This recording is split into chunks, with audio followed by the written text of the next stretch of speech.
What's your favorite Megadeth record?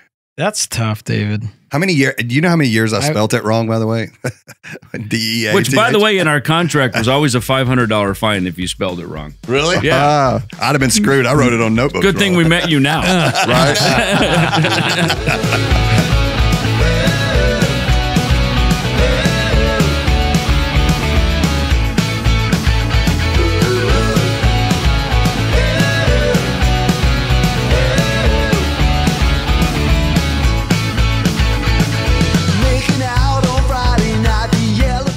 Welcome to the X5 podcast, everybody. I am David Lynham. Glad to have you with us this week. If this is your first time tuning in, make sure that you like and subscribe. And by golly, as we always say, and you hear it on every podcast, leave a comment in the algorithm on YouTube. It really helps us, gets us out there in front of more eyeballs. I'm joined today by co-host Jeff Allen. No Shirt Bert has joined us today. He's quiet as ever. Still got laryngitis, No Shirt Bert. And Terry Sharp, we pulled him out of the control room today. Yeah. Sorry, Eric, to leave you back there. We got Terry in here since we have a musician as our special guest today. Charlie Reese blessing us with his presence. Hair looking fucking number one right now. And our special guest, former bass player of Megadeth. Please. Hold on, wait. Before you announce it, amp it up a little bit. All right. Our esteemed guest today, I want everybody to give a big round of applause for former bass player of Megadeth, Dieth Ellefson, everybody. All right. Baby, come back. I know, but it's stuck in my head, and I may whip it out at any point in this episode, numerous times. And that's all because I walked in with a Yachtly Crew shirt on. Yeah, man. Set the tone for that song. Yeah, now like an idiot singing it. You're not wearing the shirt anymore. Yeah, what was he doing? What a moron that guy is. Yeah, thanks for coming in, dude. We're glad to have you here. You know, we got two bass players in the room, a guitar player and a former drummer and a singer. Is there such a thing as a former drummer? Aren't drummers just always drummers? No, I'm a drummer. He's still a drummer. I'm still a drummer. He thinks he's a comedian. Yeah, he's a drummer.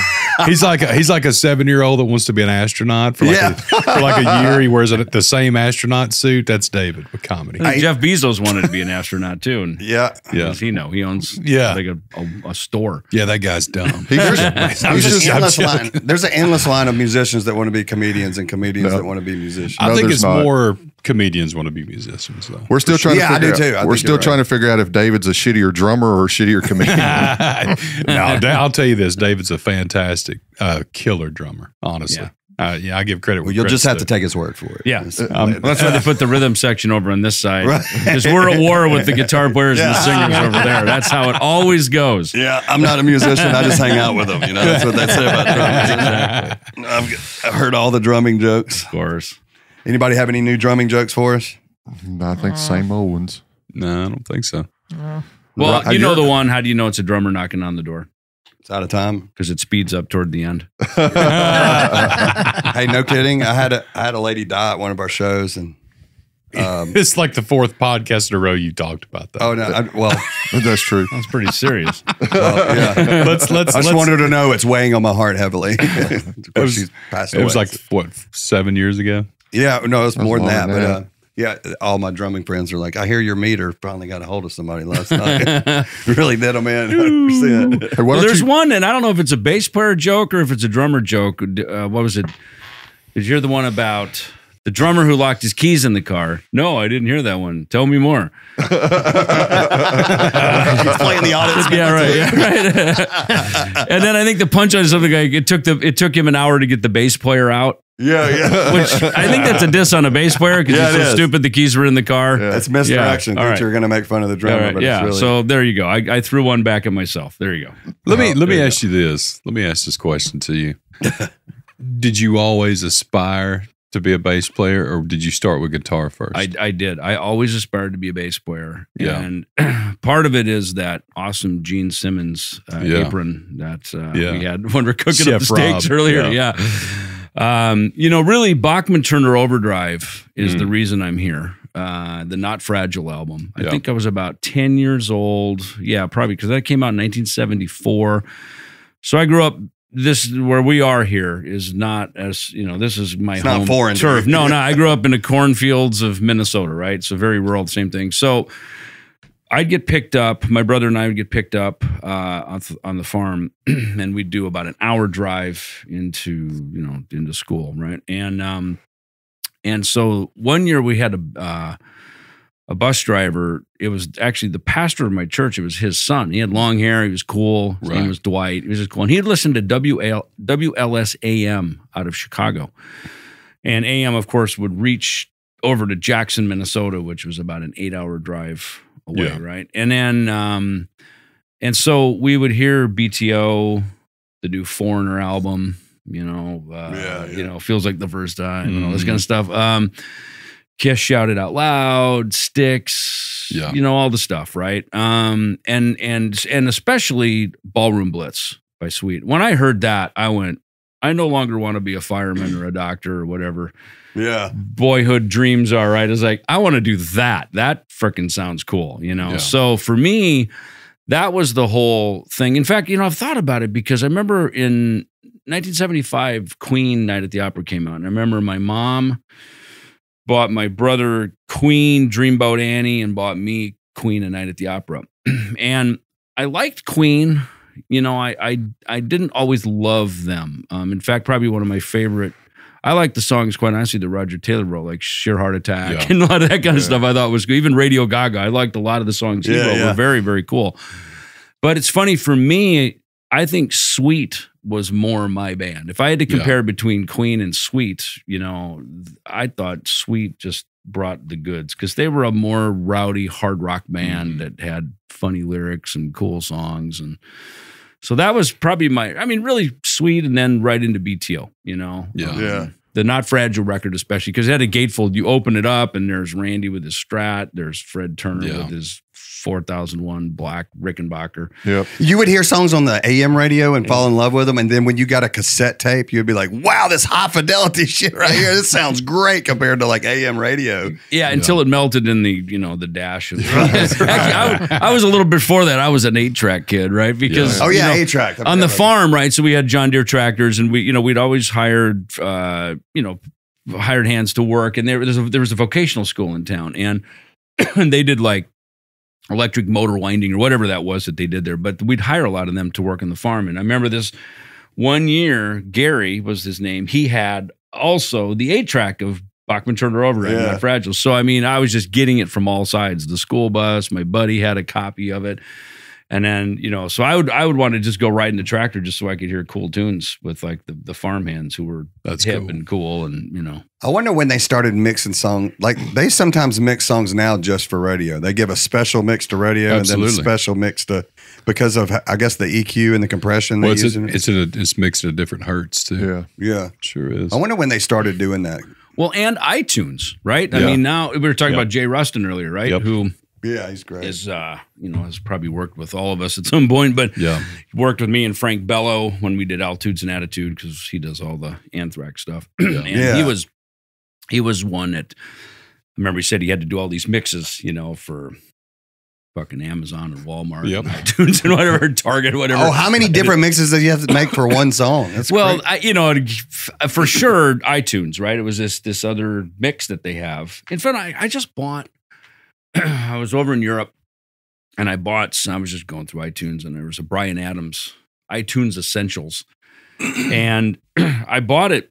I was like, these mixes are completely different. There's like no guitar. It sounds like the real bass and drum tracks.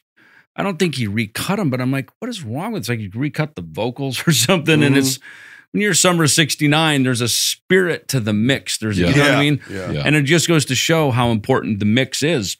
Yeah. For a track, you know, that these, I never understood why somebody recorded the record and they handed it off to someone else to mix it. But it's that, not only is it that outside perspective, but these mixer guys have a special quality in what they do. And they have control of what you put out there. A lot of control. They really do. And there's just mixing is like a fifth Beatle. Yeah. I think. You know? Yeah. Well, they have an ear for it. Most of those guys do. And even more so the guys that do mastering. You know, you got guys that mix, and then you got guys like Emerald City up in Nashville that do mastering. Those guys it's a completely different thing than mixing. You know, they got to know how it's going to sound when they mix or master down on each kind of speaker. What's it going to sound like? And they've got to have an ear to do all that. It's pretty impressive. I'm sorry I'm choking over here. It must be the humidity down here in Alabama. Yeah, I was about to ask you, how do you enjoy the 2 weeks of summer you have up in Minnesota? Well, it's funny. 2 weeks of summer there. Same in Arizona where I live now. I mean, we go from hot to hotter, Yeah. And we'll go from winter you get 1 week of spring and then it's summer. I know. It's fucking horrible. What you got going on right now, Dave, besides choking to death over there? I hope you can edit this. I was fixing to say, what's his name? I'm just it's funny. I just went outside to get my in-ears, and all of a sudden I feel like snot dripping down my nose. Dude. Singeritis, right? I don't know if you get it. You're a singer. I don't know if you get that stuff, but I get it. And sometimes it's probably the hardest thing in traveling is going from the different atmospheres, coming just yesterday coming from Arizona where it's dry, hot and dry. You come down here, it's like, oh, my skin's like, oh my God, I love this, but that, traveling in the different environments is probably the hardest part of being a professional musician. Yeah. And a performer is just, you're constantly moving from one set of germs to the next, from one atmospheric pressure to the next, and you don't realize sometimes how much you're putting your body through, and it's instant. You've got to adapt immediately. Yeah. And sometimes, it takes a minute. Yeah, like singing on a cruise ship is way different than going and singing in Denver, where you're high up and the oxygen's funny less. You say that. I always say cut your tracks in Arizona, but go over to San Diego to cut the vocal. Yeah. Right? Because it's so dry. And I'm a marginal singer with my band Dieth over in Poland. I started singing some lead vocal stuff on there. And quite honestly, I credit the producer, Christian Cole. We were recording at his house. We did about half the record independently, kind of in our own studios. And then we were in Germany cutting for a couple weeks, and he produced some bass tracks. And I like to be produced. I like people to go, hey, you know what? Why don't you try this here? And sometimes it's rather than play more notes, probably with the genre of music I grew up with, play everything you can as fast as you can. Like you're getting paid by the note. Yeah, right, exactly. Yeah, I realized later it's like, AC/DC versus jazz, play less notes, make more money, Yeah. You want to be broke, play a lot of notes, Working way too hard here, not efficient at all. But usually it's producers saying, "Hey, tell you on this part, why don't you lay out right here or put some rests in, maybe play a more syncopated part." And I love that because those are ideas that maybe I wouldn't come up with. Yeah. Maybe I'm too close to the riff, I'm too close to the song. Mm-hmm. I was thinking as you guys were playing acoustic guitar here earlier, working in Nashville, things work very quick. Time is money. Very little pre-roll, all right, cut it. Ready, set, go. Bang, you're in. Oh, wait, take it one more time, and they work very quick. They're very efficient. And I grew up, in bands where we would write songs, we would demo them, we'd sit with them for 6 months to a year before we even recorded them. Yeah. So we really got to know them and get deep into the music. So just a different process of how to do it. Yeah, those Nashville guys, man, it's amazing how few people record every single thing that comes out of that city. There's just a hand. Yeah. There's 2 or 3 drummers. There's 2 or 3 guitar players. There's 2 or 3. I think that's cool, but I also think it's bad. What's union guys? Because this is why. Like that's all the stuff that's getting popular now has got away from that. Yeah. Because for 15 years, probably longer than that, it's all sounded the exact same. Every artist, it still has the same. The vocal texture is different. And the voice is different, but it just added such a bland. I'm gonna get a lot of hate for this. The comment. Yeah, I was about to say. But I'm just calling it like I said. That's why when myself and then other huge artists that are out there in the charts right now, they got away from that, and a lot of guys now are using rock guys. Because it's just where the sound is going. And you'll still have your traditional country. Luke Holmes said his live band didn't play one note on the new record. Yeah. Crazy. Most of them don't. It's the same 4 guys. And they recorded it kind of like Stapleton does, in a room together. Yeah. If somebody makes a mistake, they take it again from the top. Yeah. And buddy, when you're doing that kind of stuff, it could cost you an arm and a leg with your live band. Your live band's used to performance playing. And they cut often with the singer in the room, right? So that they can move. Yeah.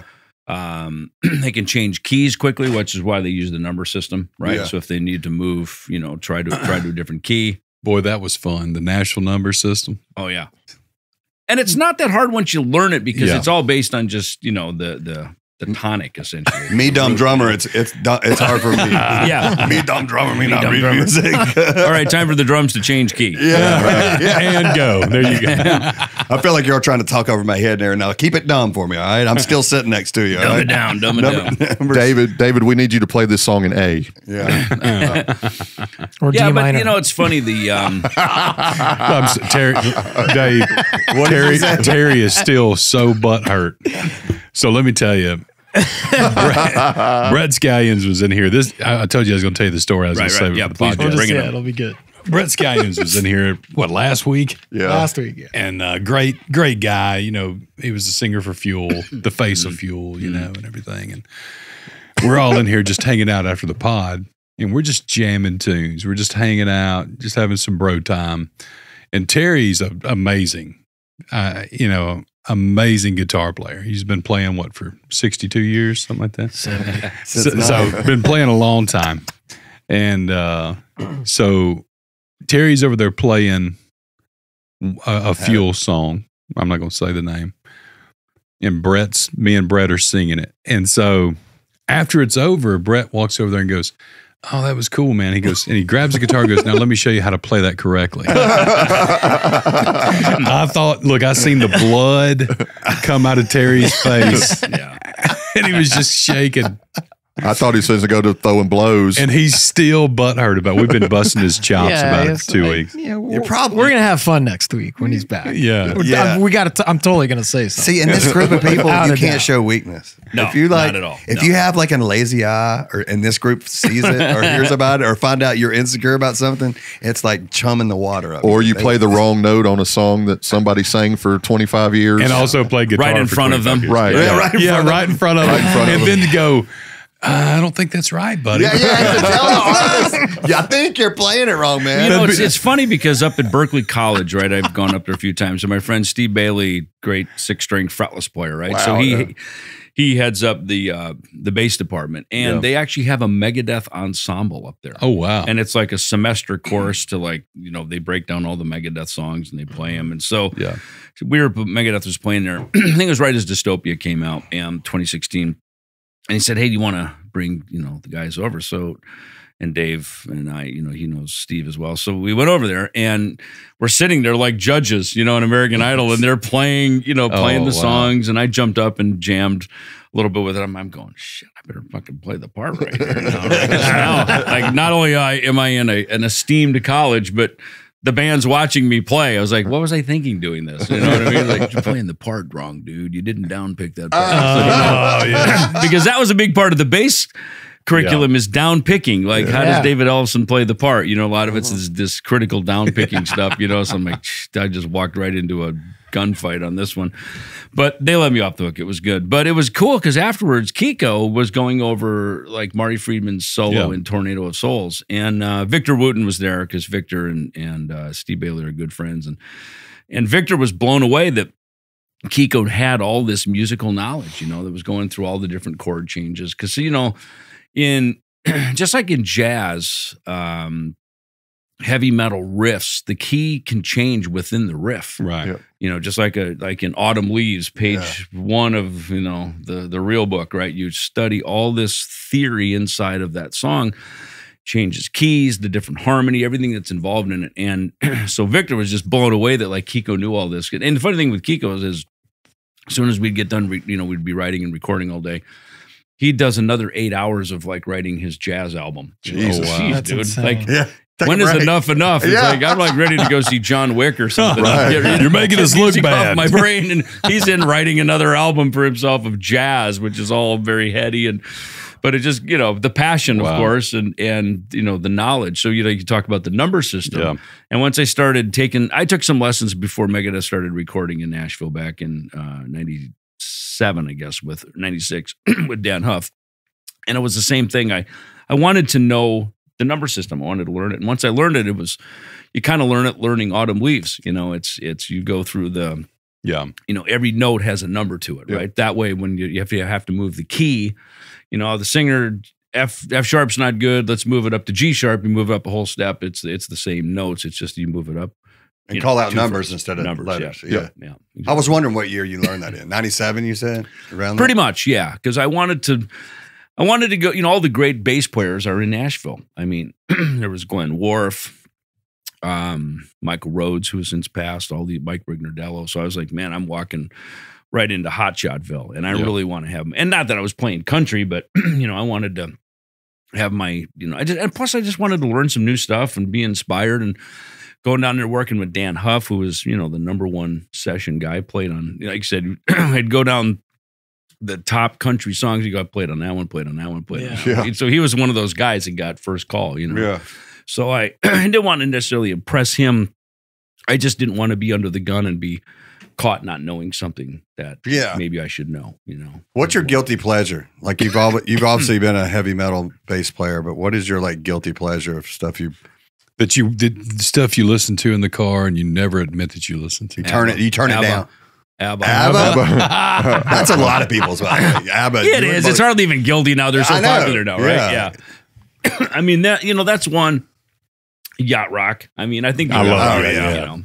Yeah, man. When I get into hot rock, I'm there in it for like 3 or 4 days, nonstop, listening to it. Yacht rock's so cool, though. We were out on the boat the other day, and you were listening. You got my wife listening to that shit. Yeah, I put it on a yacht rock station, and you're just chilling, Baby, come back. So our manager Mark, he's in a big yacht rock band that plays Monsters of Yacht. Y'all check them out. They're great. So what year did you go from 4-string to 5-string? When did you decide to make that change? I recorded.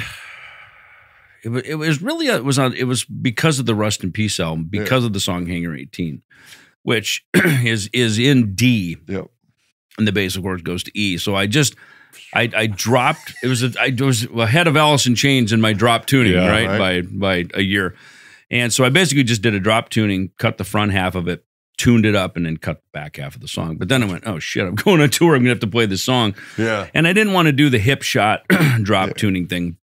So I called Jackson and said, look, we need to make a 5-string bass, which we did. Because I went around, me and Mike Klink went all over LA looking for 5-string basses. And none of them sounded right that was the last track I cut for the record. So everything else, the tone had to match what we cut on the record. So I just decided to do the drop tuning thing with the Jackson. But then, so I called Jackson and I said, it needs to be a narrow neck. I don't want one of these big, wide pieces of lumber, that I'm playing. Victor Wooten type. Yeah, I mean, because it's fast and thrashing. I got to be nimble in it. So we basically kind of took a wide-necked 4-string and found a bridge, a Godot bridge, because there wasn't pickups, there wasn't bridges, there wasn't all the stuff like there is now to make a 5-string bass. Yeah. So we basically hodgepodge together a bass.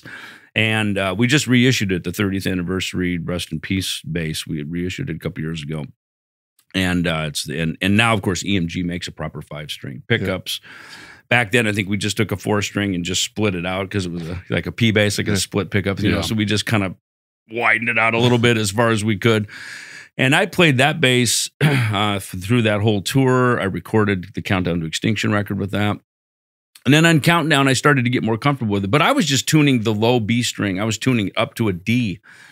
So I was kind of cheating my way around. Okay, I see. So like on Countdown to Extinction, for instance, there's a little part in the middle where Marty had one of his Japanese lady friends do this narration in the middle, and it slides down to a D. I'm just boo, bow, just an open string. Yeah. And then it was really on the next record, on Euthanasia, where I got into really properly playing 5-string. We all moved out to Phoenix. There's a great bass store out there called the Bass Place. And these guys were really into the Modulus stuff. Modulus and Zahn, Joe Zahn stuff. So it was really on that record, I just kind of went, let me get back into going into a guitar store, finding a bass I like and buying that one, rather than call Jackson and say, hey, can you custom shop me? Right, build me one. Yeah, which then they show up a year later, right? Yeah. And then they're like, why did I get this bass? Oh, you ordered this a year ago, remember? It's like drunk ordering on Amazon. Exactly. So it was fun to just go into a store and just buy stuff that I liked, And then I got into the Modulus zone for a few years.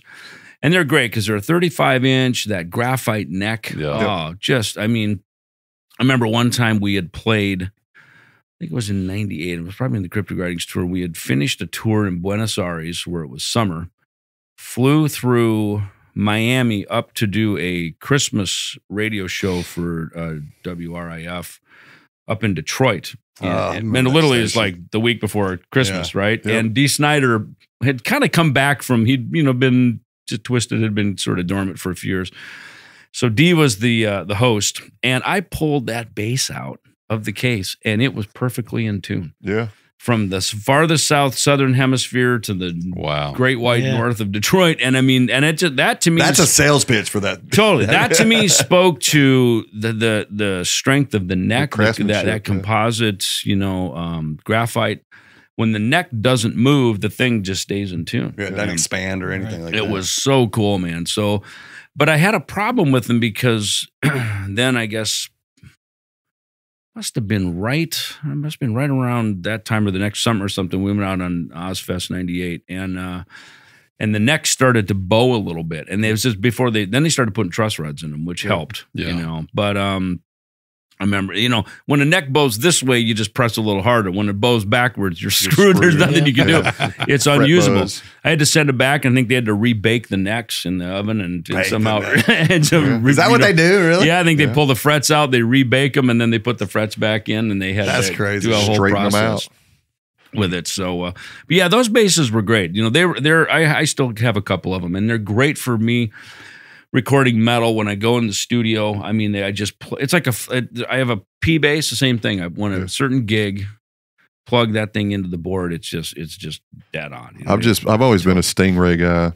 I've got like 8 of those things. Really? Music Man. I just don't know what it is about. Like the thing I like about those basses is, like you said, when you go into a music shop, and I've had, they do custom ones now. They'll build them for you.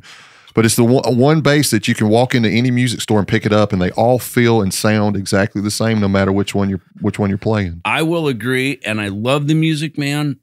I've just never been able to get a tone out of it that I can use. That's a problem with it. For what you play, it's very specific. Yeah, it's a very specific tone. It's funny, growing up on the farm, in fact, me and Terry were talking about this yesterday, coming from the airport. There's a, in my little town of Jackson, Minnesota, there was a record store that opened up.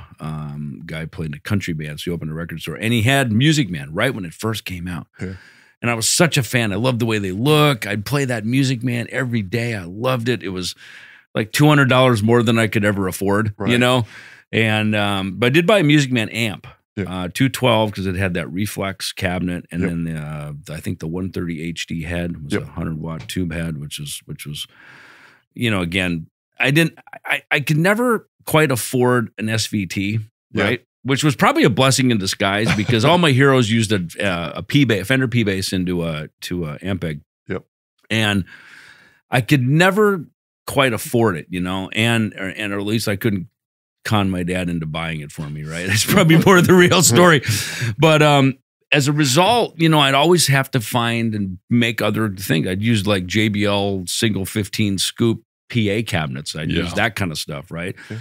And I was always kind of looking for this tone, and my ear would just go toward that. And I mean, one time I had this 215 PV cabinet that had EV speakers in it, the Electro Voice speakers in it, which to me is a very musical speaker, right? More than a JBL or a Gauss or these kind of things. So I would always get these weird hodgepodges of equipment, and it kind of helped me create a tone of my own, rather than just kind of going for the status quo of just a Fender into an SVT, as much as I always wanted one of those. And the Music Man was exactly that. I was like, God, I really want that bass, but I couldn't get it, And it's funny because I like the Sabre, right, which was the 2 pickup bass. Once they came out with that 2 pickup, now the second pickup was is more of a kind of a P bass position. That's what I have. All my Music Man have dual humbuckers in them. See, those are killer. Yeah, and the G&L one too, right? Which is the company Leo. That Lakeland, they all came out with that dual humbucker after a while. But yeah, it's just something about that dual humbucker sound that just. When we did the Megadeth Risk album, I ended up buying a 76 P bass. It was a maple neck one from Grun's Guitar, which is like the most expensive place to buy a guitar, but I needed one like now, so I went and bought that. And then I called Roger Sadowski, and he loaned me a 5-string Sadowski bass. Yeah. And so I cut that whole record with those 2 basses. More of an organic kind of, you know, maybe Nashville sound, bass sound. And that Sadowski was great. Yeah. It was a really great bass. And I knew it was never something I was going to take to the stage, but it was lightweight. Had that nice lightweight body. The neck was good on it. But, you know, that was a weird album for us because it was, you know, arguably the one that was probably criticized the most from the thrash fans, because it was for sure not a thrash record at all. But in a lot of ways, I think it was one of the great Megadeth records. I thought the songs were written well. Dave sang great on it. And I remember Dan Huff, you know, saying to Dave, he goes, "Man, Dave, just write your life, man. Just write your life." It's just such a Nashville thing, right? Just write your life, right? and you know, that's not something you say to like a heavy metal, speed metal titan, you know, write your life, man, you know. You know, we write about your life. Fuck you, we hate you, you know. Oh, man. What's your favorite Megadeth record? Mine? Yeah. How many years? Do you know how many years I spelt it wrong, by the way? DEATH. Which, by the way, in our contract was always a $500 fine if you spelled it wrong. Really? Yeah. I'd have been screwed. I wrote it on notebooks. Good thing we met you now. Right?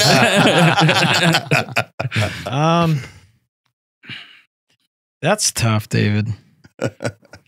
Probably Rest in Peace. Yeah. That's I mean, that's the one that grabbed me, of course, but then, you know, there's, you know, as a guitar player, we all know. Right. You know, definitely. I mean, it's just legendary writing, riffs, solos. But that was the one that grabbed me first, you know. Yeah. And I would have to say that, yeah. But it's funny with that album because we wrote that thing high as hell on heroin, right?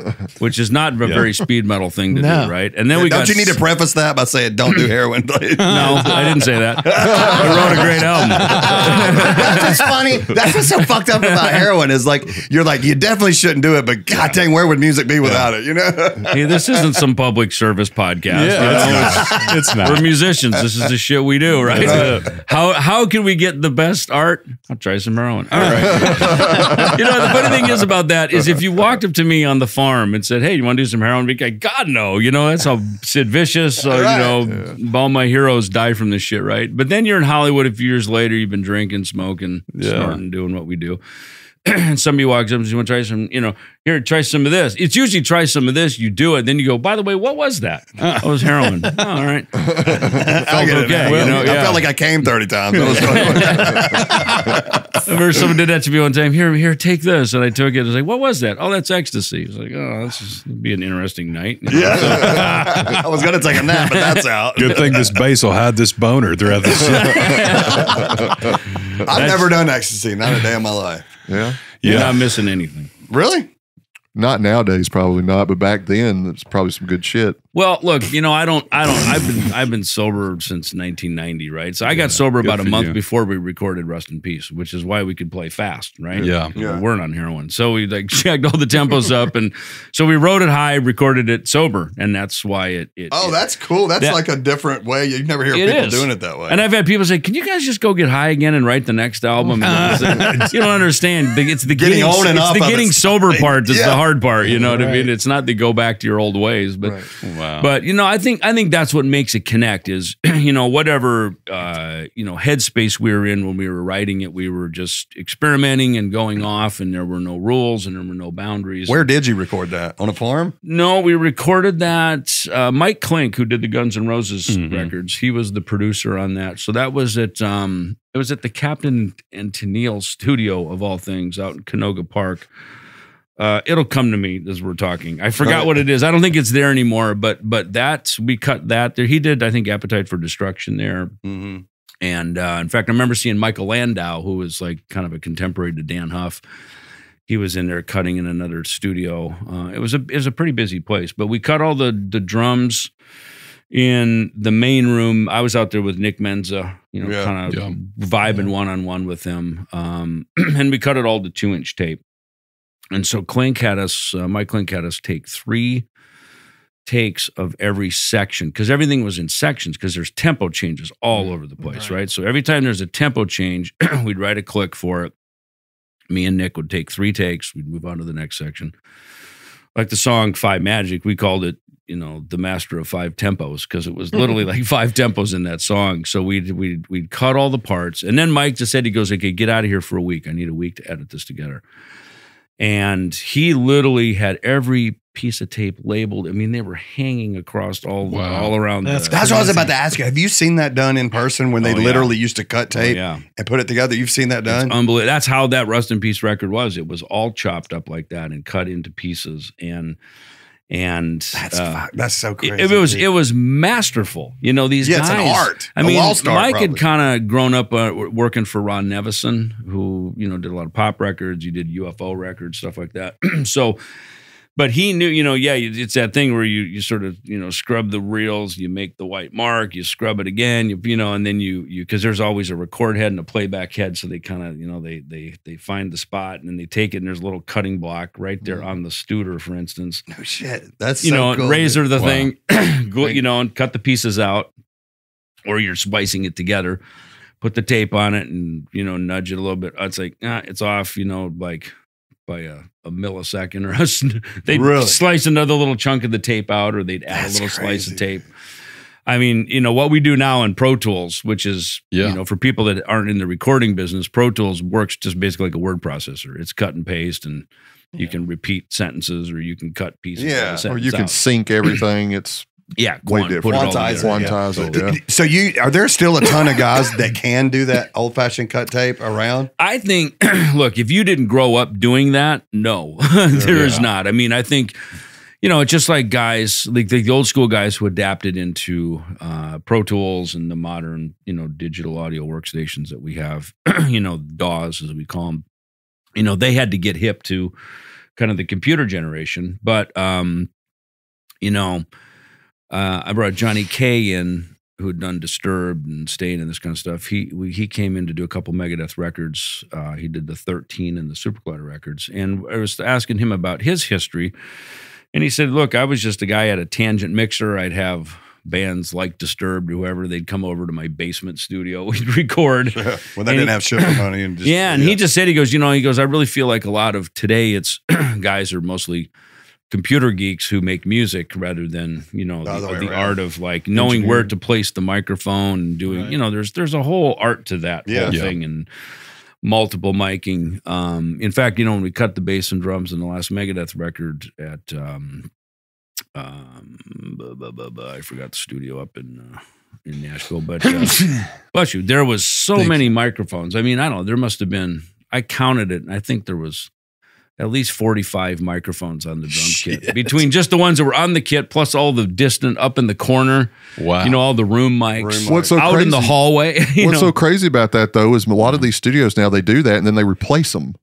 They use drum replacement, sound. So they'll record with, 45 mics, and then they go in and they replace it all anyway with stuff that they recorded earlier. That's perfect sound. And I think ideally, you're right. And it kind of, the more modernized it gets, the sound of the record, it does. It gets more, as they call it, in the box. Right. You know what I mean? It's more samples and stuff like that, as opposed to just getting good, rich, organic tones. And I mean, look, the Rust in Peace record, that was all cut to 2-inch tape. So I mean, we had 24 tracks. That's what we had. That's what we put down. And what was unnerving about that, is when they would, punch onto tape, it's destructive record, meaning once you punch, what was there before is gone. As opposed to now, I don't know, let's layer up a few bass takes and we'll edit it together later. You know what I mean? We've got options. You can sit and create my bass part as I'm, driving on to the next city, right? Which is also cool. I like that from a writing and composing point of view. Sometimes it's fun to have options. You can create magic by producing now. Yeah. In fact, with the first song, when I went back to Megadeth in 2010, we had recorded a song I think it was called Sudden Death. It was for the very last Guitar Hero game. And I recorded that part, and then as we went into, I remember, I think I just laid it down and recorded it, and it's kind of in the hands of whoever's going to be mixing, because we kind of wrote it on the spot. Yeah. But I remember there was a single on I think it was Public Enemy, which was on the 13 album that Johnny K had recorded for us. And I went through the songs. I went through all the songs. I played, I think, 3 versions. He said, just top to bottom, let's play 3 versions. Do one as you would like. Then the next one, maybe chorus, go up an octave for the bass parts. Next one, go down an octave. You know what I mean? Just give me some options so I have. And I remember for that song, Public Enemy, the song, I remember I had to relearn the bass part because they kind of they jacked the bass part around and kind of cut it up in post. Well, yeah, because it didn't have a vocal yet and it didn't have a melody. And Johnny's like, look, I have no idea what Dave's going to hand me for the vocal on this. It's just a ghost track. Give me some options, So, and then they cut it up so when I went back and learned it, I'm like, okay, I would have never played that, but what is it? So I'm basically relearning my own part that someone else created, just so that it would work melodically around the vocal that Dave created, later after I cut the track. I was watching an interview. It was interesting talking about tape and analog and how they used to do that. But Ed Rowland, from Collective Soul, he worked at a studio there in Georgia. And was writing songs or whatever. But he would save there was at the end of the tape there was always, he said, 2 minutes of blank tape at the end. Sure. Yeah. And he would cut that 2 minutes off and save them up with all these different bands recording and things. And that's how he recorded the demo that was Shine and all that stuff. Oh, it's leftover tape from another band? That he spliced to get from multiple Because he didn't have bands. any studio time? Yeah. And tape's expensive. Because he couldn't afford studio time. Yeah. Exactly. So, and he couldn't afford the tape. And so he would splice that tape, the 2 minutes at a time together until he had enough to do a song, and then he would do it again, I thought that was so interesting. That's pretty awesome. Yeah. That's thrifty shit right there. Yeah, hell yeah. So that would be a great like Jeopardy or something Question. Yeah. So what, whatever Shine or whatever song. What on what artist's reel was this? Oh, that was the Shania Twain album. Yeah. He nicked a little bit off of the back of the Nickelback album or whatever it was, Have you ever met Mutt Lane? I never have. I've never met him.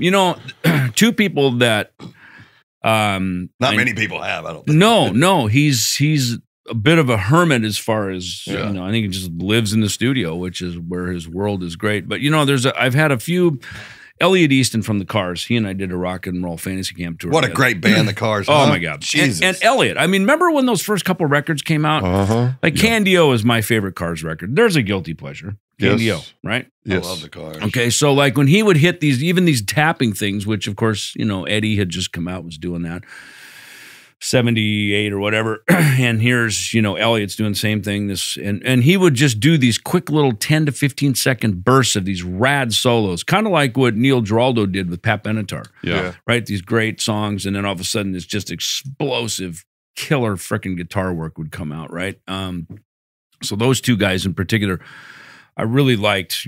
Growing up as a teenager. But I asked Elliot. I said, what was it like working for Mutt Lange when he was producing Cars records? And he told me, he goes, Mutt got me right inside the hi-hat. He said, he really tightened up my playing. And that was his description. So I was thinking about that from a timing point of view. Yeah. And working with Dan Huff then as well on a couple of Megadeth records, same thing. Because Dan, one day there was some lick and he was just putting me through the ringer. Little head, little behind, little sharp, little flat. Take it again, take it again. And I just said, first of all, I can't even hear the difference. And my studios are pretty good, but his were great, obviously, because he'd worked his whole life in the studio. Yeah. And I said, what was it like when you do this stuff for working for Mutt? Because he played on the Shania Twain records. Oh, he was crazy. And he says, Dave, I just pick a spot on the wall and I just stare at it and I just do whatever he asks. Just play the same all day. Because you can imagine Mutt, just being through the ringer. And I remember I did a podcast with Max Norman, who had done. He mixed Rest in Peace. He produced Countdown, Euthanasia, plus did a bunch of one-off tracks for us. And he made a comment. He says, as a producer, you have heard that record more than anybody else. You know exactly where every single note of every song is. And he goes, that's why, and he referenced Mutt Lange. He goes, think about Mutt. he has heard those songs more than anybody else. Yeah. Who's come in and out of that studio. Even the people who performed on the track, he's heard it over and over and over again because he's done every overdub. So suddenly, if you hear, as you know, making records, you'll play something, go, why am I not nailing that? It's like, oh, that kick drum's a little early, And the beauty of it's in Pro Tools, it's like, oh, we'll nudge it back. Okay, problem solved, Yeah. But if it's tape, the drums are committed. Guess what? We're all playing to the kick drum that's a little misaligned. And it's too late by that point. So now we're punching, it's like, look, it's wrong. The drummer, he's rushed that part, but you got to play to it now. And then we're going to have the guitars, and everybody's going to have to adjust to this, So, you're playing it right. It's wrong. You got to play wrong now to make it right, right? To just kind of make it feel right. That sounds crazy, but it's true. It's true, right? So everybody's adjusting to whatever misaligned part was there, and it would happen like I'm sure in guitar parts. They would I would sometimes go, okay, I'm playing to a scratch track or something. Go, what the hell fucking note is that right there? It's like, I don't know. Let's get them back in the room and ask them, hey, what? Dave, pick up your guitar or whoever it may be. Show me that riff one more time, because if it's just a quick scratch, it may be a little fuzzy or something. And so we do that all the time when we make records. We reference, what play that one more time. What was that? It's like, oh, okay, there it is right there. And sometimes it's a feel thing. Sometimes it's just leaning on a note a little bit more for a timing issue. And I think for me with bass, I always played very clean. I just, for whatever reason, growing up in the late 70s into the 80s, I was a very clinically clean player, right? With a pick or usually with the pick. I liked the sound of the pick. Even Anthony Jackson, who played on the El Di Meola record, like Electric Rendezvous, which is my favorite Di Meola record. You could tell the parts that he's playing with a pick. I love Al. I mean, I'd say Al Di Meola was probably one of my biggest bass influences, because that really staccato, clean guitar playing that he did. I loved that. I totally pulled that in, especially the 80s and early 90s playing.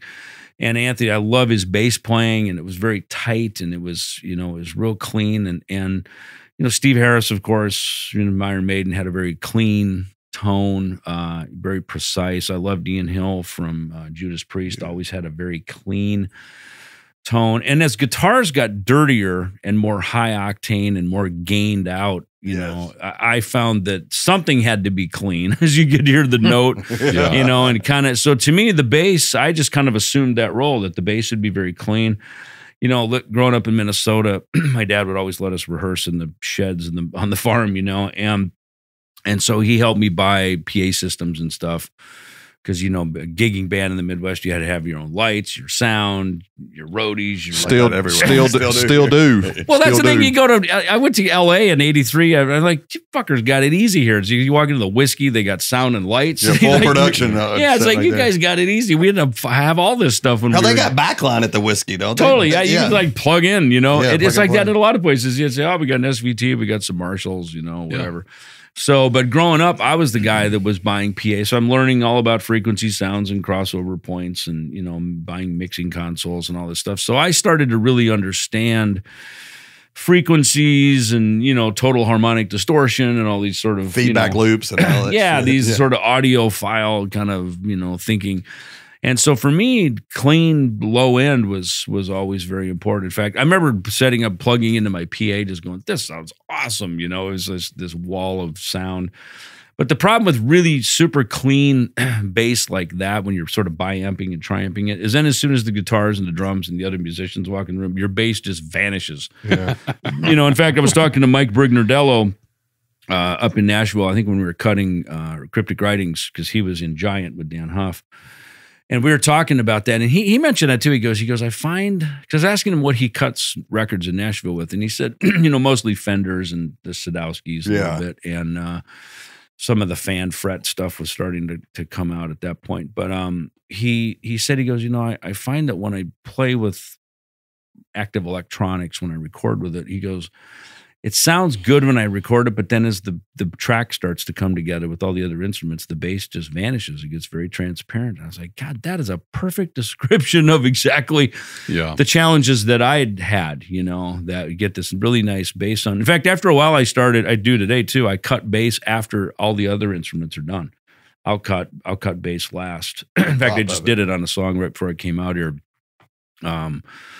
A song that we're working on with my solo band, and it's got drums, guitars, vocals. It's got everything on it, and I put bass on it last because now I know where my room is and how big I can get the bass to sound. So I actually like that better. And I've never heard of somebody doing that, though. It's awesome. Well, there's two ways. That's how I prefer to do it. When we did the Megadeth Dystopia record, I played first to a click. I didn't even know the songs. I just basically had Dave show them to me as we put it down, and then I basically just played bass to a click. And there was some demos of Chris Adler on drums and Dave and Kiko kind of playing some stuff in the background, but I didn't reference any of it because I just came in, learned the songs, and literally just played them to a click, which I think spoke well to our musical relationship at that time, but also to how important my bass performances are to that band, and to 100% sound of that band, Well, a singer's voice, I'm going to tell you something. It follows the bass more. A lot of people don't realize that, especially in a full band atmosphere, because that bass is cutting and it is clean and it is. So for me personally, anyway, like I like to lock in with the bass tone. For a vocal. That's interesting. And maybe too, because it also is the note, right? It's the root. The root defines note. Absolutely. Right. Absolutely.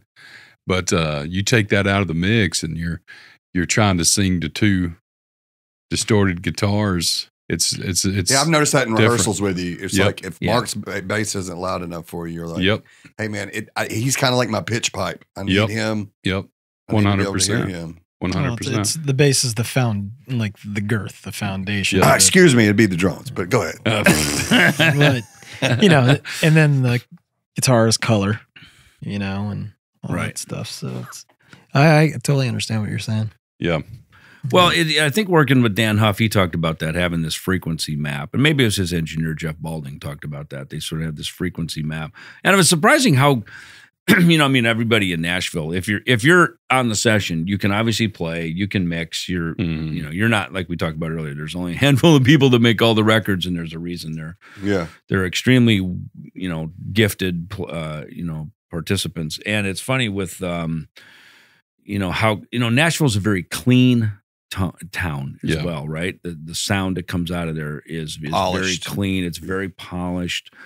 I like that a lot. In fact, that Cryptic Writings record that we did, I think that's got probably some of my favorite bass tone of any of the Megadeth records. There's separation on everything. It's funny. There was, we rehearsed at Soundcheck up there, which now is Center Staging, maybe. Yeah, Center Staging. And Peavy had an office there, like an artist relations office. So they had some big A10 cabinets. We wheeled them in. I was like, I turned them to 2, the vamp. I'm like, Dave and Marty are yelling at me to turn down. I thought, I finally found my amp, Yeah, it's a 2. If you could be louder, if you could piss the guitar players off and they make you turn down, this is an awesome bass amp, Yeah. Because it's a struggle in a metal band or any big loud group, to get, those low end frequencies to come through. So that was, and so what we did is we took one amp, we took everything over 100 hertz and rolled it off. I think it was like a 15-inch cabinet with a PV head on it.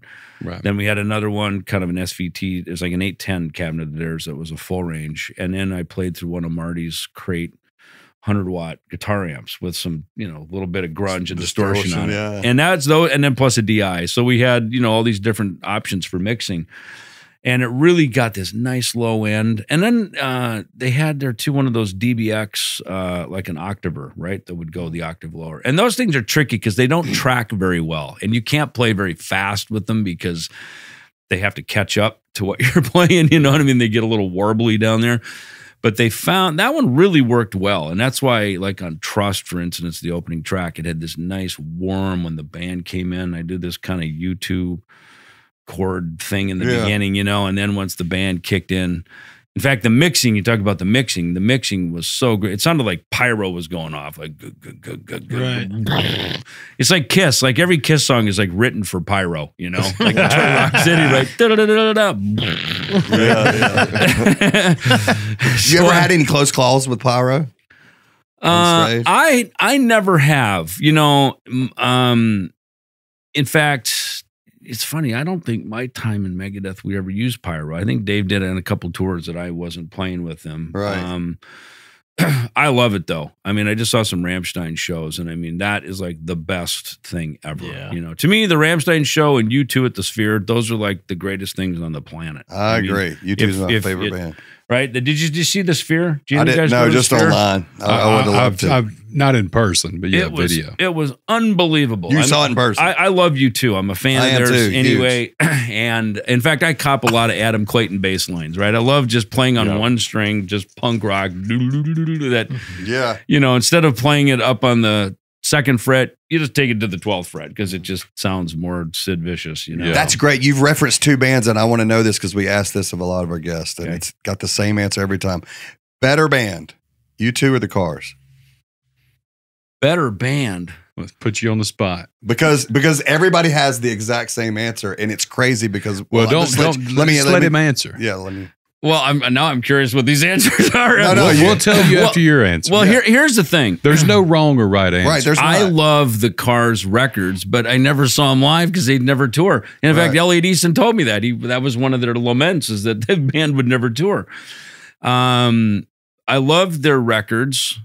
It's funny, though. I always found a lot of the Roy Thomas Baker stuff was out of tune, right? Like, didn't he do the Journey stuff, too? Like Lights and all that stuff? It's almost like they cut it and they had to fly it over to a 2-inch and then fly it back over to a 24 track, right? Because there was only 24 tracks. It's right. So it's almost like they'd layer and cut all these vocals.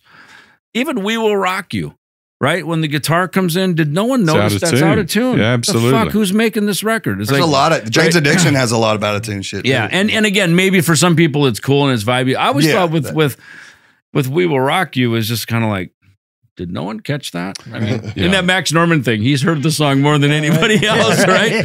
And maybe it was like, oh shit, it's out of tune. There's nothing we can do. I mean, today in Pro Tools, now they would tell you it's on purpose. Well, or we would auto tune it and fix it, and it would be, you know, one button and it would be fixed. But back then, it's like, oh shit, and you know, you never know the motors.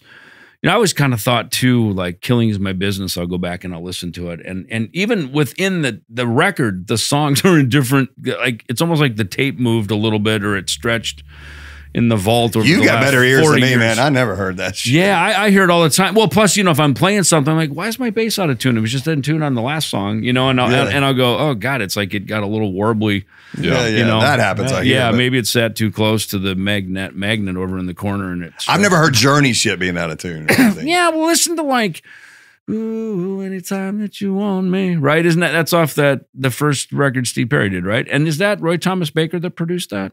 I don't know. I'm not sure. I could be wrong. I thought it was, and maybe I'm wrong about that. But there's, you know, when you layer up that many harmonies, and the harmonies to me are in tune, but then when they're flown back over onto, I would assume that's how they did it. They would have had to cut them, you know, use the entire desk to cut all the vocals, bounce them to 2 tracks, right, on like a 2-track, and then fly it back over to the. And maybe somewhere in the mix to that, some motor didn't move at the same speed. So by the time they did the bounce, it bounced back. U2 for me is a great band. Just epic, you got to still answer that question. Oh yeah, sorry, I digress. Yeah, epic band. For me personally, I'll tell you my answer first. Please. Yeah. I think Cars is a better band. Really? Mm-hmm. So it's all in personal opinion. It's for me. The songs were way catchier. I think it's a Bono thing. I'm not a fan of his vocals. Yeah. I love the car. U2's a great band. And Bono's got he's a great vocalist. I'm not taking anything, but it's just, I relate more from my childhood to Car songs, you know? So I would say U2 are great rock stars. Yeah. And Bono is a fucking rock star. Yeah, absolutely. Because half the people love him and half the people hate him, which is probably almost required to be a great rock star. That's what it takes. Right? You know what I mean? So, you know, we know great music is very polarizing. You know, I remember when we had Korn out with us in 1995, we took them on a they were a baby band, baby band. And I remember we had a production manager who had come over from Iron Maiden, and he was kind of this grumpy old like V5 one of these guys, and I asked him one day in the production office, I said, so what do you make of this? And he goes, I think they're could be either rubbish and it will break up tomorrow, or it's going to change the world.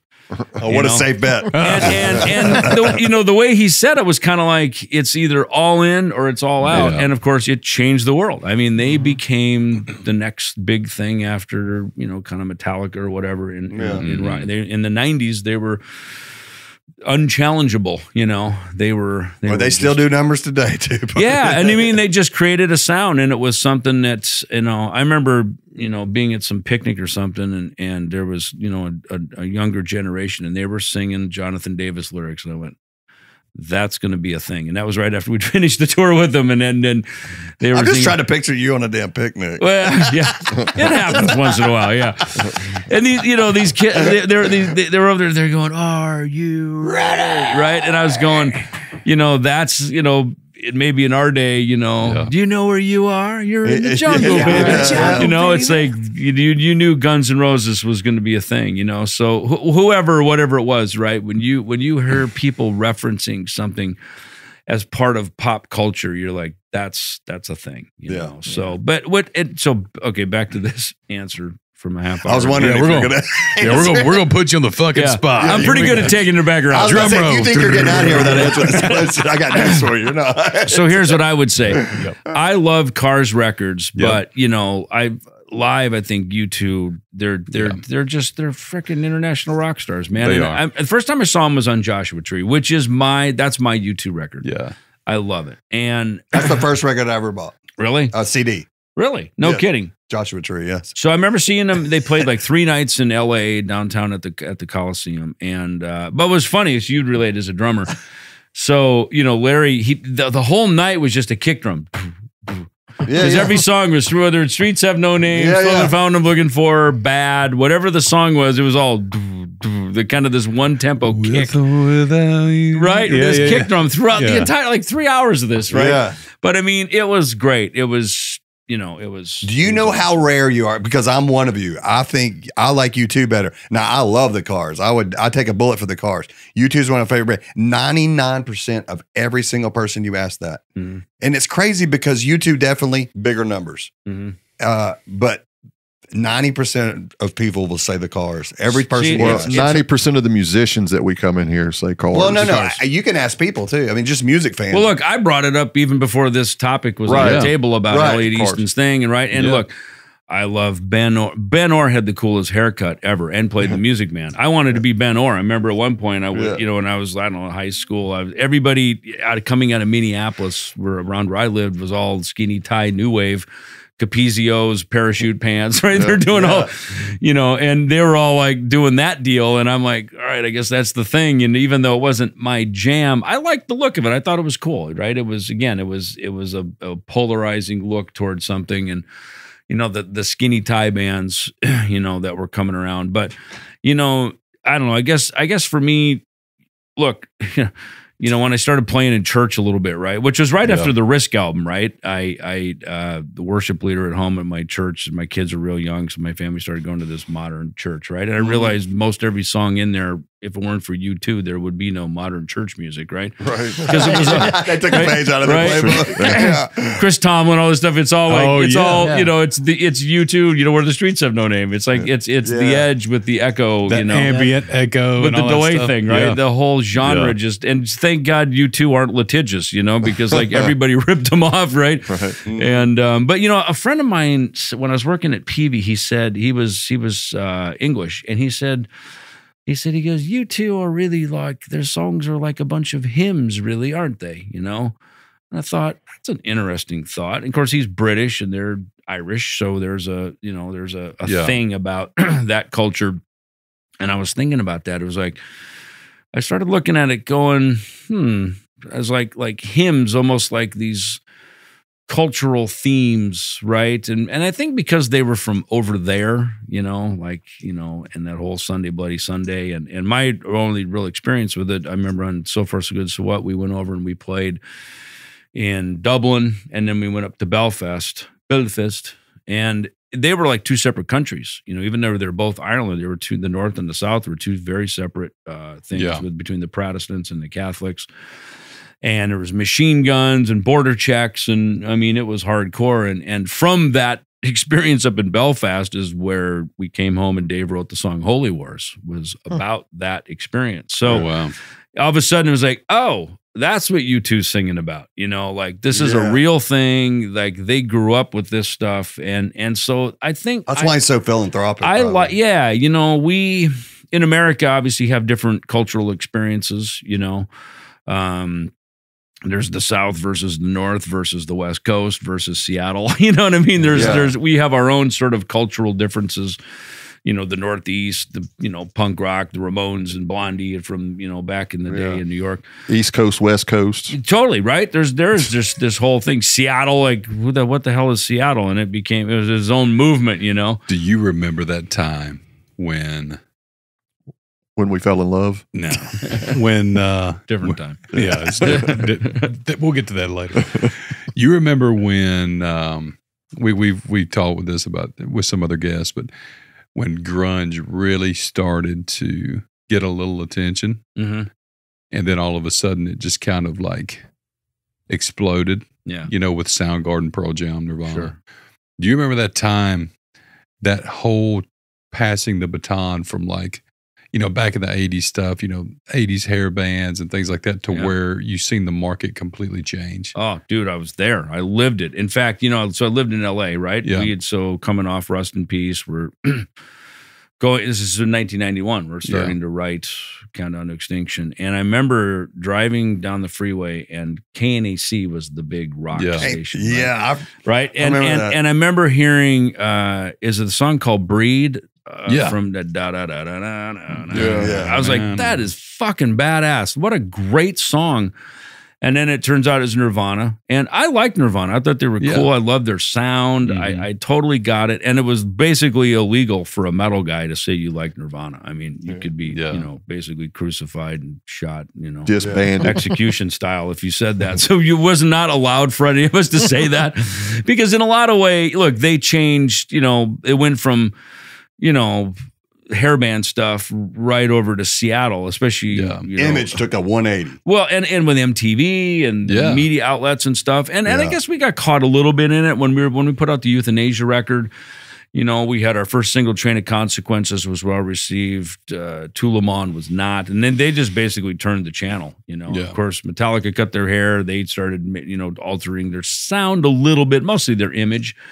They remained a metal band for the most part, you know. But though, you know, Metallica and Megadeth for sure survived it. You know, we adapted and survived it. Some of our contemporaries, they just stayed the course, and as a result, their business got smaller, you know, and for another 10 years, you know, until the 2000s came around. So yeah, the 90s were rough especially for thrash metal bands, right? Because there was Seattle, then came nu metal.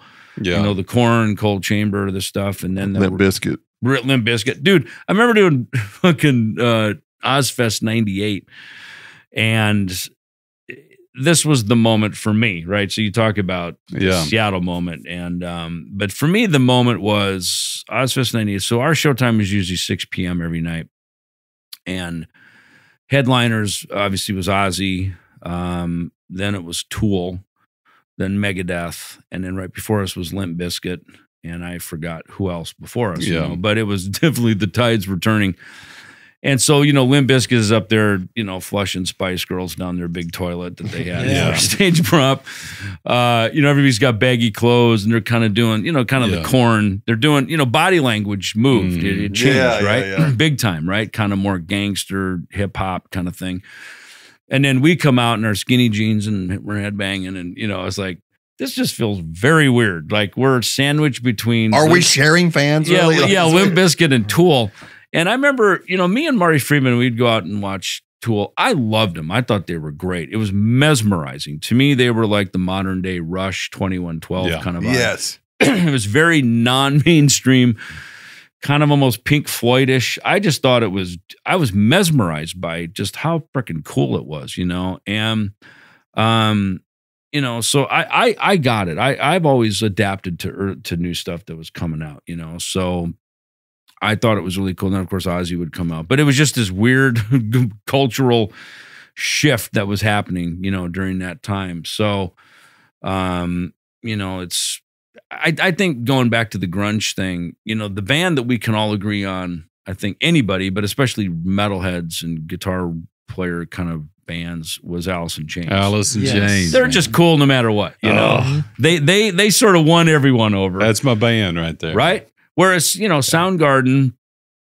I liked them. I didn't love them. I liked Chris's. I love Temple of the Dog. I thought, man, I thought Cornell's Sweet Spot, and you know, him and Eddie Vedder duetting on that track, and also before Pearl Jam, Mother Love Bone. Mother Love What a cool band that was. And of course, they only had that moment, and then it was over. You know, once the singer died. But you know, I thought Pearl Jam 10 was great. I mean, that was one of those great albums. There you go, right? Yeah, it was just I started playing top to bottom. It's just a great record, and you know, I don't know. I think probably for our genre, you have to sort of take your metal hat off and just listen to it as music. Yeah. You know? Real quick, Eric, you got some calls ready for us? 412-4-ADVICE, X5 Podcast Advice Line. Dave, you ready to answer some questions? Sure, let's do it. Chico Drums here, Mobile, Alabama. I'm not sure if this is advice or just a question. What is the craziest, wildest, simplest thing you've ever done to get the gig? Be it for the band, be it for yourself. I'm just curious. We all want to know. David, since you've gotten rid of the mohawk, it's so much harder to convince people you're my younger brother. Love you guys. Be cool, be kind, and always rock on. All right, Dave, we'll throw that to you. Is that going to you or is that going to you? No, you. Okay, got it. Okay. You know, I've been lucky that I haven't had to really audition for any gigs. I've never done the cattle call audition thing. You know, when I graduated high school. 5 days later, I left Minnesota. End of May 1983, moved to Hollywood. I moved into an apartment. Me and my buddy and a couple of other friends got an apartment upstairs with the intention of going, well, the thought that we sold to our parents is that we were going to go to Musicians Institute, go to school, right? Right. Because what parents would let your kids from the farm move to Hollywood, right? Unless there was an end game. We're going to go to school. Yeah. Right? Sure you are, right? Missionary trip. Yeah. And MI was great, right? Yeah. MI was great because it was, you know, is in Hollywood. Right. You know, the guys from Toto would drop in, the cool people would drop in, and technically, you know, it was a 1-year vocational degree, and then you know you're kind of spit out into Hollywood, and you know, kind of teed up, ready to go. So to me, it was a logical game plan, and one my parents signed off on. So we move out there. Well, problem is we're 19, drinking age is 21. We needed to get some beer. Right. That's the long and the short of it, right? So we started going, we got to just meet some neighbors here, right? So we see this guy walking around. He's got long hair. He's walking around kind of barefoot around the apartment, you know, and I was like, oh, that guy looks cool. And so as it would go, we realize he lives upstairs. So we knock on his door and ask him to buy some cigarettes, and he slams the door in our face. And then, because they aren't as friendly in California like they are here in Alabama and up in Minnesota, right? I realized that right away. There, I know. These people are not nice out here in California. Yeah. So then we knock again and say, hey, you know where to buy any beer? And so he lets us in the apartment, and it's Dave Mustaine. Oh, no and shit. we didn't know who he was, and we didn't know who Metallica was, because this was all, hadn't reached the Midwest or probably Alabama yet, right? Yeah, right. So, you know, it was one of these, okay, you buy, I'll fly kind of thing, right? So we walked down to the corner liquor store, buy a box of Heinekens, and walk back to the apartment and spend the night drinking and shooting the shit and getting caught up. And, you know, it turns out, you know, he was about 6 weeks after his departure out of Metallica, and he's starting to write songs for whatever his next chapter of life is going to be. And he was, you know, looking for some musicians in the area, and he could tell it wasn't connecting really, you know. Yeah. And so me and my friend Greg, you know, we were ready to go. I mean, we showed up, you know, stretch jeans, leather jackets, bullet belts, like, let's go play metal in Hollywood, right? Yeah. And now we meet the guy to do this, right? And you could tell Dave, you know, not only was he a good persuader and a good salesman, but he, you know, he could back it up, and he played us some of his songs. He was like, these are fucking great. Like, this is like talk about next, they say, people with vision, they see something where everyone else sees nothing, right? So he could see around the corners and up ahead. And of course, he had his experience with Metallica. And I'd had my experience in the Midwest. So my friend Greg goes, dude, we got to play with that guy, and I said, yeah, no kidding. So he started playing with Dave first and really, started doing the guitar work with him. And then he said, he goes, dude, you got to get Ellefson in here to play bass, man. He's the guy. So we sat down, we played, and Dave was convinced, and I knew my shit with gear and, like I said, PA equipment. Yeah. And, he knew that I, knew what I was talking about. And I was, I was maybe not as outspoken then as I am now. I've just learned how to talk a lot more now, But, and in the room, you let him talk. He was the guy. He was going to be the leader of the pack, right? And he made that very clear. So it was sort of like just line up behind him and follow him, And I heard John Bon Jovi said the same thing. He said, just get in line. I'm leading the way.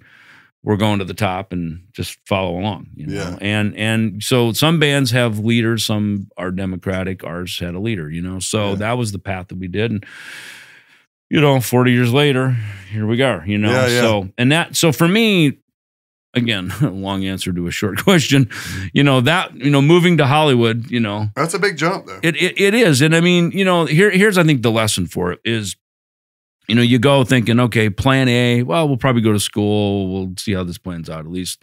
And really plan A was plan B, because plan A was what exactly happened. We're going out there to fucking play metal and start a band. And don't even make a plan B. Change the world. Yeah, that's that. The plan is, play metal, change the world, right? But your parents aren't going to buy that, right? You know what I mean? So, and I think that's it for me. I've never had a plan B. There's always only been a plan A. There you go. And I think that is the lesson, It's just go at it with everything. And honestly, I'm just wired that way. I can't think of a plan B, The only plan B is when you get a girl pregnant. Hey!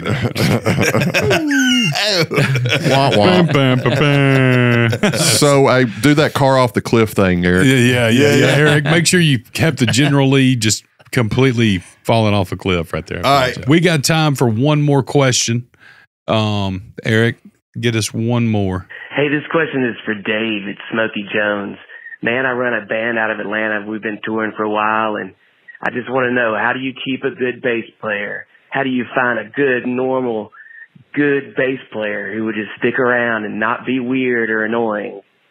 We've had 15 bass players. We're like the Spinal Tap, but instead of drummers, it's bass players. One quit because their wife, they quit because their mom, they quit because they have some weird disorder. The list goes on, man. Touring's hard. Just trying to find a normal bass player out there. And if any of you guys listening are normal bass players in the greater Atlanta area, please hit us up. Smokey Jones and the $3 Pistols. Thanks. Let me take this first, and I'm going to kick it over to you. Maybe the problem is all the bass players are great and your band sucks. I'm just going to throw that out there. What's wrong with women? I've dated 15 of them this year and they all suck. Yeah. Sometimes you have to look inner to find the problem. So maybe the problem's you. You say, look at your innards. Yeah. I mean, seriously, maybe the problem's him. Maybe he's just shitty. So Charlie's playing the devil's advocate on this particular question. Well, no, I'm just being for real. If you went through that many bass players, the problem is you probably have a shitty drummer and you probably are a shit band. But bass players are weird.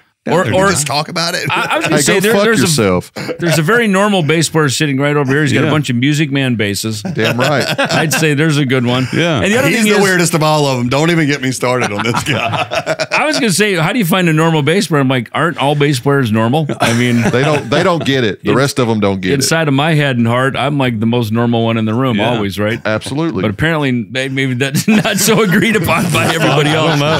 But you see what I'm saying? If you go through that many people, there's got to be a different problem. Yeah. I mean, and that's just common sense. Yeah, there's one guy involved in all of my problems. Me, Well,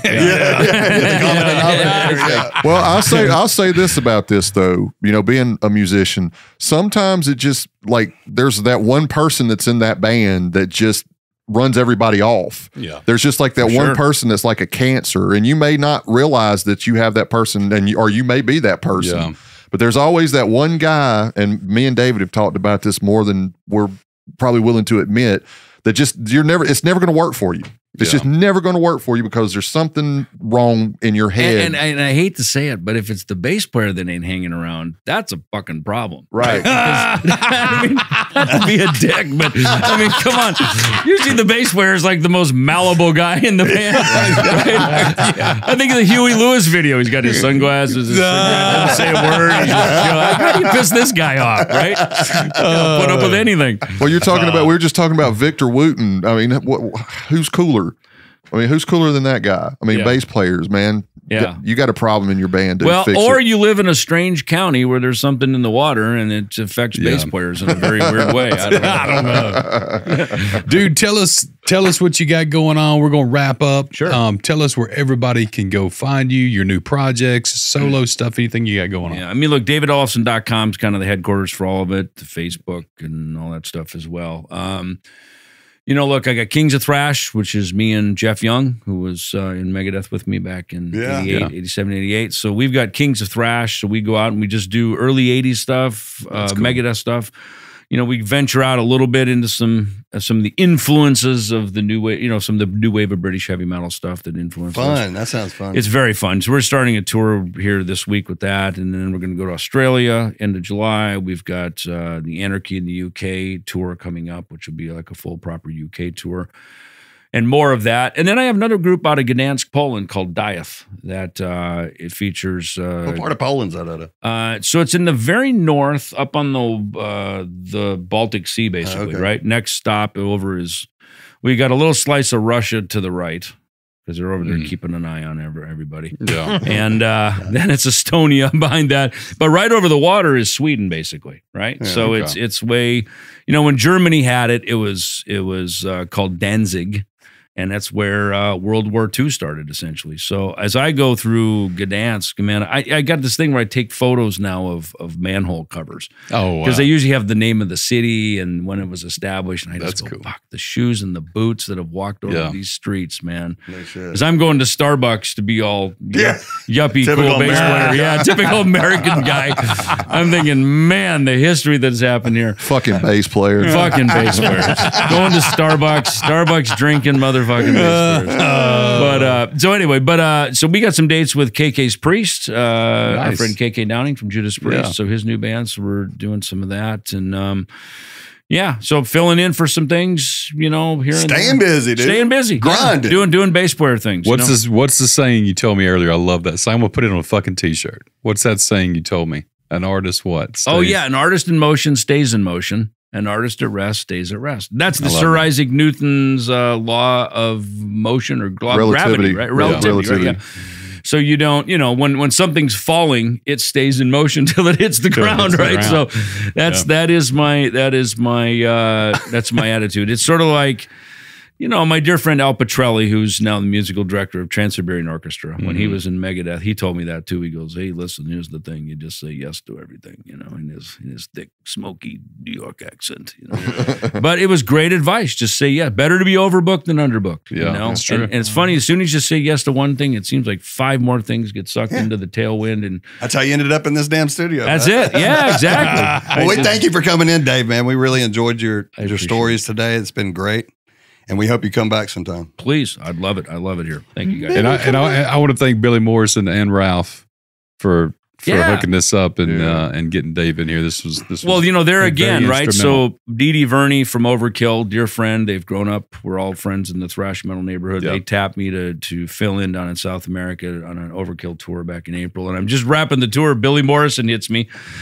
And I knew Billy because obviously he's buddies with Ozzy. So when Megadeth, Black Sabbath, we did a big tour of South America in 2014. And so they invited me over to the Black Sabbath campus to hang out with me and Billy and Ozzy. We spent a lot of time hanging together. So, and I hit him. I said, dude, how funny because he goes, hey, man, I got something you might be interested in to go down to Alabama and do the podcast. I said, how funny that I'm literally finishing South America. He goes, I was literally just thinking about you because when we did that Megadeth Sabbath tour, you know? So it's funny how the heavens and the universe or whatever, they have Planets conversations. line up. The planets line. I just finishing that, and this came in, and so I was like, absolutely. So it's great to make some new friends in Alabama. Absolutely. Well, baby, come back next time you're around, dude. We'd love to have you back. And thank y'all for tuning in, and tune in next week for another great episode of X5 Podcast. We'll see y'all. See you guys.